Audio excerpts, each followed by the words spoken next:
So you want to emulate your PlayStation 2 device onto your PC so you can play all of your favorite games in one place? Look no further than this tutorial.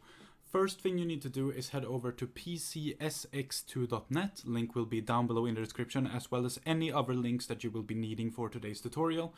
And when you head over here, head over to download right up on the top here, and then just download the appropriate one for you. You can see there is no release for Linux or for Mac yet for 1.6. So unfortunately, if you are using a Linux system or a Mac system, you might have some trouble. But if you are using a Windows system, you're in luck. You just press the download button here and do the installer. And that's what you want to do first of all. Okay, so after you've gone through the installer, you will have your program right here, Ps2. Just put it in a folder. I've got it under Ps2 Emulation here on my extended hard drive. You can, however, put it exactly where you want. On the desktop is totally fine. So we want to go into this now, and if you have downloaded everything, you should be able to open the program right here. So after you have loaded up the program, you will run into something like this. Now I just want to show you a little bit of things what you can do here. If you want to configure your controller, go to config, go to controllers, and then plug in settings. And in here you can go to pad 1, which is your first pad, and you can set up all of your settings right here, right?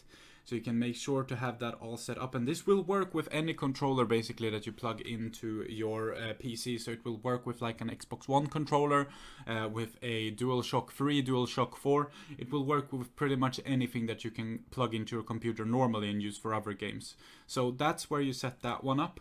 Also, if you do want to go to emulation settings, you can do so. You can have a custom window size if you want to. But you don't have to do this if you want to. You can also put an aspect ratio to 4:3 if you do want that old school kind of look. Also, aspect ratio override, you can do this if you want a certain aspect ratio to be locked to the game. And there's a bunch of other things to do here. You can kind of go through this yourself and see what you want to do. But that is definitely the main sort of things you want to look at right there. So now I'm showing you where to get your games. However, I must put a disclaimer here that I do not in any way, shape or form condone piracy. If you are in this game to pirate, I don't stand behind that whatsoever, and I think that's the wrong thing to do.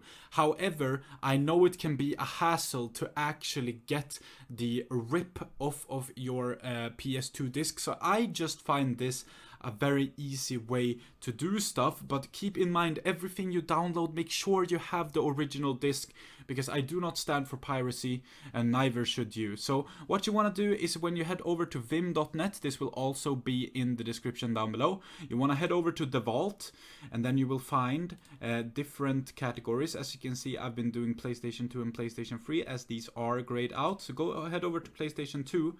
And here you can sort by every single letter. So say we want to find a Tony Hawk's game, we go to T, and we scroll down until we find it. So we can see Tony Hawk's Pro Skater 3, for instance. Maybe that's what we want. Then we can click it and we can download it.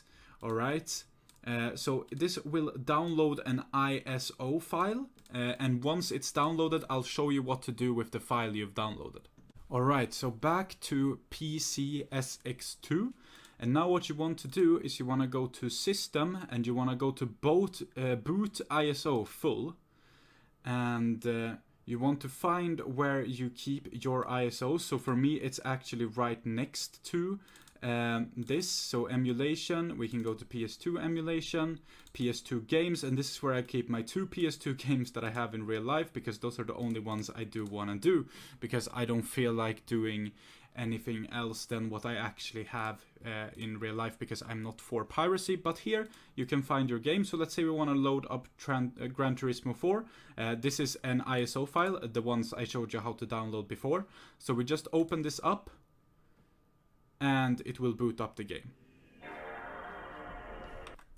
Now, It booted up in full screen and I don't have full screen on, but that's basically how to do it. I know you believe it, you know, that's it. So after you've done that, you're pretty much all good to go. So that's how to set up PS2 emulation easily, quickly. If you did enjoy today's episode, make sure to leave it a like. Also subscribe if you haven't already, that would help me out quite a lot. And also if you want to see more tutorials like this, definitely subscribing would be a good idea. With all of that being said, thank you for watching. Until next time, goodbye.